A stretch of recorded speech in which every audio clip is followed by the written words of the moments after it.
Hello friends, welcome to my YouTube channel. चलिए आज हम लोग क्लास 9 के विज्ञान सब्जेक्ट के मॉडल प्रश्न पत्र सेट 2 को सॉल्व करेंगे, जो आपका प्रथम साउदी परीक्षा 2021-22 में आने वाला है। उसी से संबंधित ये क्वेश्चन है। आपको समय 1 घंटा 30 मिनट दिया जाएगा आपके एग्जाम में, और पूर्णांक आपका 40 होगा, यानी 40 मार्क्स के आपके एग्जाम होंगे।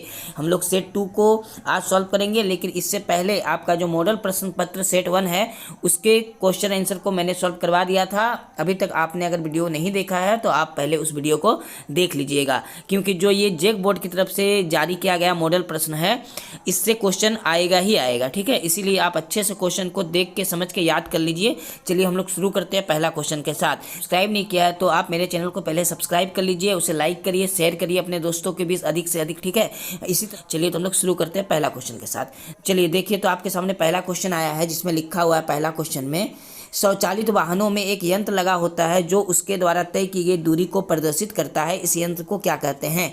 तो आपको बहुत अच्छा से याद करना है। इस यंत्र को हम लोग क्या कहते हैं? ओडोमीटर कहते हैं। इसका मतलब ऑप्शन नंबर ए इसका सही आंसर हो जाएगा। हम लोग अब क्वेश्चन 2 को देखते हैं, जिसमें लिखा है सरल रेखीय गति का उदाहरण है।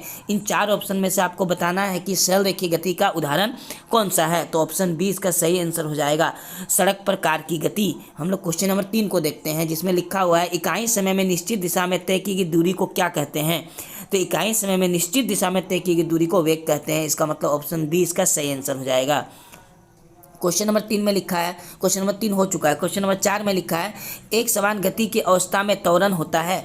एक समान गति की अवस्था में त्वरण शून्य होता है। ऑप्शन ए इसका सही आंसर हो जाएगा। चलिए तो हम लोग का 4 क्वेश्चन कंप्लीट। हम लोग अब क्वेश्चन नंबर 5 से देखते हैं।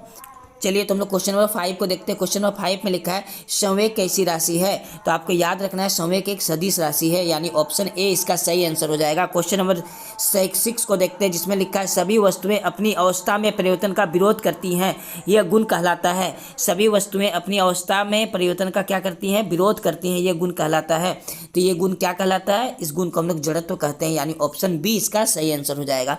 क्वेश्चन नंबर 7 में लिखा है संवेग का एसआई मात्रक होता है। तो संवेग का एसआई मात्रक केजी मीटर पर सेकेंड होता है। इसका मतलब ऑप्शन नंबर ए इसका सही आंसर हो जाएगा क्वेश्चन नंबर 7 का। क्वेश्चन नंबर 8 को देखिए, जिसमें लिखा हुआ है यदि दो वस्तु ए और बी के द्रव्यमान क्रमशः 6 kg और 34 kg हैं, मतलब वस्तु ए का द्रव्यमान 6 kg दिया हुआ है, वस्तु बी का द्रव्यमान 34 kg दिया हुआ है। याद रखिएगा, जिसका द्रव्यमान अधिक होगा उसका जड़त्व भी अधिक होगा। तो आपका जो ऑप्शन है इसमें आपसे पूछा गया है ऑप्शन नंबर ए में ए का जड़त्व बी से अधिक होगा, तो ये नहीं हो सकता। ऑप्शन नंबर बी में दिया है बी का जड़त्व ए से अधिक होगा। हाँ, ये हो सकता है, क्योंकि बी का द्रव्यमान 34 kg है और ए का द्रव्यमान 6 kg है, तो बी का द्रव्यमान ज़्यादा है, इसलिए बी का जड़त्व भी क्या होगा? ज़्यादा होगा। तो हम लोग का सही आंसर हो जाएगा ऑप्शन नंबर बी। चलिए क्वेश्चन नंबर 8 हम लोग बना चुके हैं। क्वेश्चन नंबर 9 को देखते हैं। देखिए क्वेश्चन नंबर 9 आपके सामने आने वाला है, और क्वेश्चन नंबर 9 में लिखा हुआ है न्यूटन का कौन सा गति नियम ही गति का वास्तविक नियम है? तो आपको याद रखना, गति का वास्तविक नियम है, गति का द्वितीय नियम ही इसका वास्तविक नियम, न्यूटन का गति का नियम ही। ठीक है, क्वेश्चन नंबर 10 में लिखा है पृथ्वी के गुरुत्व त्वरण का एसआई मात्रक क्या होता है? मतलब मात्रक क्या होता है? तो त्वरण का मात्रक होता है मीटर पर सेकेंड स्क्वायर, यानी ऑप्शन नंबर बी इसका सही आंसर हो जाएगा। क्वेश्चन नंबर 11 में लिखा हुआ है पृथ्वी सूर्य के चारों ओर चक्कर लगाती है, किस बल के कारण होता है? तो ये गुरुत्वाकर्षण बल के कारण होता है। ऑप्शन ए इसका सही आंसर हो जाएगा क्वेश्चन नंबर 11 का।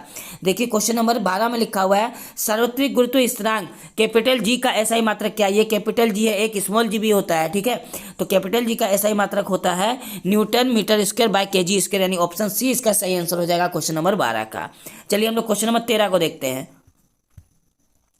देखिए क्वेश्चन नंबर 13 में लिखा हुआ है यदि दो वस्तुओं के बीच की दूरी को आधा कर दिया जाए तो उनके बीच का गुरुत्वाकर्षण बल किस प्रकार बदलेगा? अगर बीच की दूरी को आधा करेंगे तो उसके जो गुरुत्वाकर्षण बल होगा उसके बीच का वो 4 गुना बढ़ जाएगा। कितना गुना बढ़ जाएगा? 4 गुना, यानी ऑप्शन नंबर ए इसका सही आंसर हो जाएगा, 4 गुना बढ़ जाएगा। चलिए क्वेश्चन नंबर 14 को देखते हैं, जिसमें लिखा हुआ है द्रव्यमान का मान सभी जगह होता है। आपको याद रखना है द्रव्यमान का मान सभी जगह एक ही जैसा होता है, यानी समान होता है। चाहे आप पृथ्वी पर कहीं भी चले जाए, पृथ्वी पर ही नहीं बल्कि आप चांद पर भी चले जाएं तो भी द्रव्यमान आपका समान रहेगा।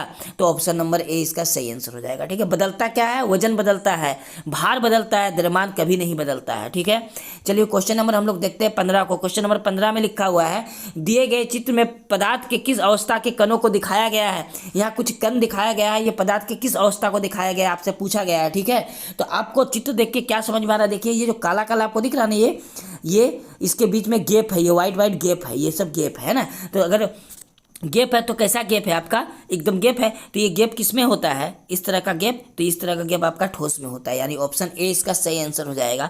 चलिए तो हम लोग अगला देखते हैं क्वेश्चन नंबर 16 को। देखिए क्वेश्चन नंबर 16 में लिखा हुआ है, अगरबत्ती की सुगंध आपको दूर से ही मिलती है, इससे पदार्थ के कण के किस गुण का पता चलता है। अगरबत्ती का जो सुगंध होता है दूर से मिलता है, इससे पदार्थ का किस कण का पता चलता है, तो इससे पदार्थ के कणों का निरंतर गतिशील होते हैं, इसका पता चलता है। ऑप्शन डी इसका सही आंसर हो जाएगा क्वेश्चन नंबर 16 का। चलिए क्वेश्चन नंबर 17 को पढ़ते हैं। देखिए क्वेश्चन नंबर 17 में लिखा हुआ है, निम्नलिखित में किस पदार्थ में विसरण की गति तेज होगी। तो याद रखना है आपको, जिस विसरण की गति गैसों में तेज होती है, तो गैस की जगह में यहाँ ऑक्सीजन दिया हुआ है, यानी ऑप्शन बी इसका सही आंसर हो जाएगा। ठीक है, अगला क्वेश्चन हम लोग देखते हैं 18 नंबर। 18 नंबर में लिखा हुआ है, वायुमंडलीय दाब पर 1 kg ठोस को उसके गलनांक पर द्रव में बदलने के लिए जितनी उसमें ऊर्जा की आवश्यकता होती है उससे कहते हैं, उसे क्या कहते हैं आपको बताना है। तो उसे संगलन की गुप्त ऊष्मा कहते हैं। ऑप्शन सी इसका सही आंसर हो जाएगा। क्या कहते हैं, संगलन की गुप्त ऊष्मा। ऑप्शन सी इसका सही आंसर हो जाएगा। क्वेश्चन नंबर 19 में लिखा है, द्रव अवस्था में परिवर्तित हुए बिना ठोस अवस्था से सीधे गैस और वाष्प ठोस में बदलने की प्रक्रिया को क्या कहते हैं। देखिए क्या होता है, सबसे पहले अगर ठोस को आप पिघलाइएगा तो वो द्रव बनेगा, उसके बाद गैस बनेगा। लेकिन कुछ पदार्थ ऐसे होते हैं जो ठोस है, उसको आप पिघलाइएगा या जलाइएगा तो सीधे गैस बन जाएगा। जैसे कपूर, आप कपूर को जलाइए, वो द्रव अवस्था में नहीं बदलेगा, सीधे वाष्प होकर उड़ जाएगा, है ना। तो इस प्रक्रिया को हम लोग ऊर्ध्वपातन कहते हैं, यानी ऑप्शन ए इसका सही आंसर हो जाएगा। ठीक है, क्वेश्चन नंबर 20 में लिखा है, क्वथनांक से कम ताप पर द्रव के वाष्पन में परिवर्तन होने की प्रक्रिया को क्या कहते हैं। तो इस प्रक्रिया को हम लोग वाष्पीकरण कहते हैं। ऑप्शन बी इसका सही आंसर हो जाएगा। ठीक है, चलिए क्वेश्चन नंबर 21 को देखते हैं। देखिए क्वेश्चन नंबर 21 में लिखा है, 0 डिग्री सेल्सियस बराबर होता है, आपको याद रखना है 0 डिग्री सेल्सियस बराबर 273 केल्विन होता है, यानी के होता है। ठीक है, क्वेश्चन नंबर देखिए 22 में लिखा है, डाल्टन के परमाणु सिद्धांत का निम्नलिखित में से कौन बिंदु द्रव्यमान संरक्षण के नियम की व्याख्या करता है। ठीक है, तो इसका सारा ऑप्शन देखिए थोड़ा ऊपर करके हम लोग देख लेते हैं। तो सारे ऑप्शन के हिसाब से ऑप्शन नंबर सी इसका सही आंसर हो जाएगा। आपको ऑप्शन नंबर सी में टिक लगा देना है। ठीक है, चलिए क्वेश्चन नंबर हम लोग 23 को देखते हैं।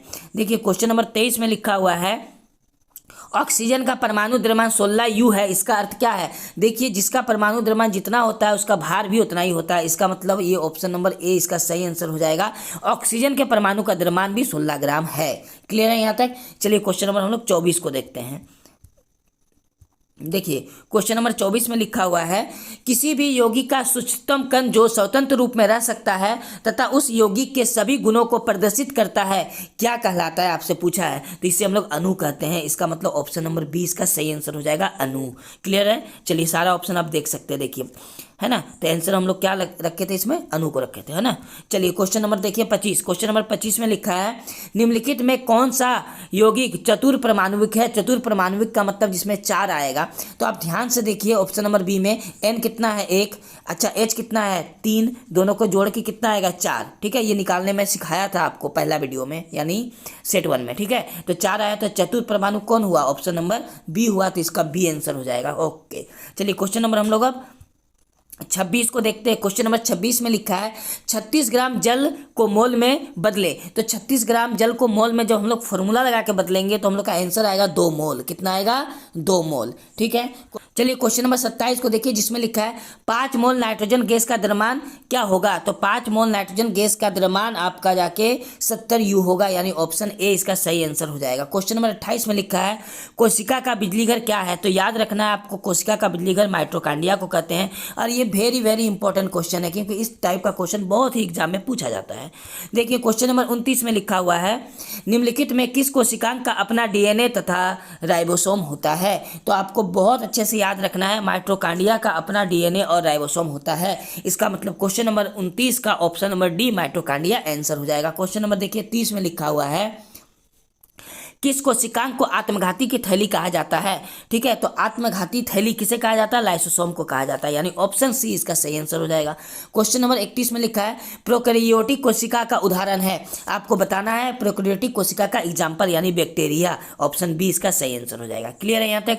चलिए क्वेश्चन नंबर हम लोग 32 को देखते हैं। क्वेश्चन नंबर देखिए 32 में लिखा है, झिल्ली जीवात जनन की प्रक्रिया कहाँ होती है। तो झिल्ली जीवात जनन की प्रक्रिया आपका अंतर्द्रव्य जालिका में होती है, यानी ऑप्शन ए इसका सही आंसर हो जाएगा क्वेश्चन नंबर 32 का। देखिए क्वेश्चन नंबर 33 में लिखा हुआ है अर्धसूत्री विभाजन में संतति कोशिकाओं की संख्या क्या होती है। तो अर्धसूत्री विभाजन में संतति कोशिका की संख्या कितना होती है, 2 होती है, यानी ऑप्शन बी इसका सही आंसर हो जाएगा।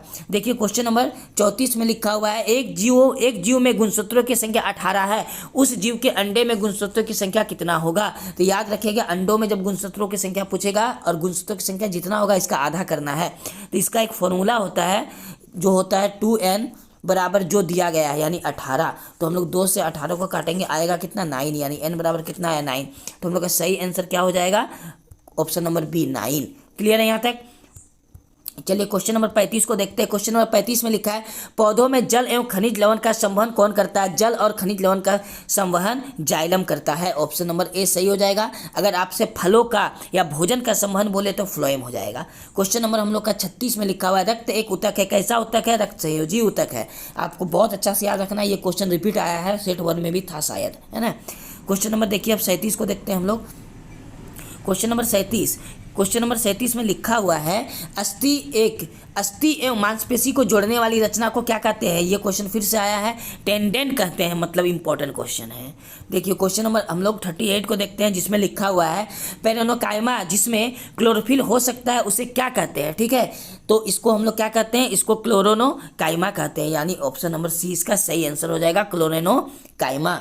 चलिए क्वेश्चन नंबर हम लोग 39 को देखते हैं। 39 में लिखा हुआ किस ऊतक के विभाजन से पौधों की लंबाई बढ़ जाती है। तो विभाजीय ऊतक की विभाजन से पौधों की लंबाई बढ़ जाती है। और हम लोग का आज का आखिरी क्वेश्चन नंबर 40, मुख गुहा की आंतरिक सतह किस ऊतक की बनी होती है। तो मुख गुहा की आंतरिक सतह एपिडर्मल, यानी ऑप्शन नंबर ए हो जाएगा एपिडर्मल ऊतक की बनी होती है। आपको बहुत अच्छा से सारा क्वेश्चन को याद कर लेना है, सारे क्वेश्चन को आंसर को याद कर लेना है। ठीक है, सेट 1 और सेट 2 दो सेट है, आपको अच्छे से इसको याद करना है। और बाकी जितने भी आपके साइंस के चैप्टर है, कुछ चैप्टरों के मैंने पर्सनल चैप्टरों के अलग अलग चैप्टरों के ऑब्जेक्टिव टाइप का क्वेश्चन किताब से अच्छा जो क्वेश्चन निकलता है उसको बना के वीडियो डाला हुआ है, आप उसको देख लीजिएगा, आपको उससे क्वेश्चन आएगा ही आएगा। ठीक है, चलिए तो हम लोग का क्वेश्चन 40 कंप्लीट होता है। सेट 2 का जो क्लास 9 का फर्स्ट टर्म एग्जाम्स के लिए जो मॉडल पेपर जारी किए गए हैं जेक बोर्ड की तरफ से। ठीक है,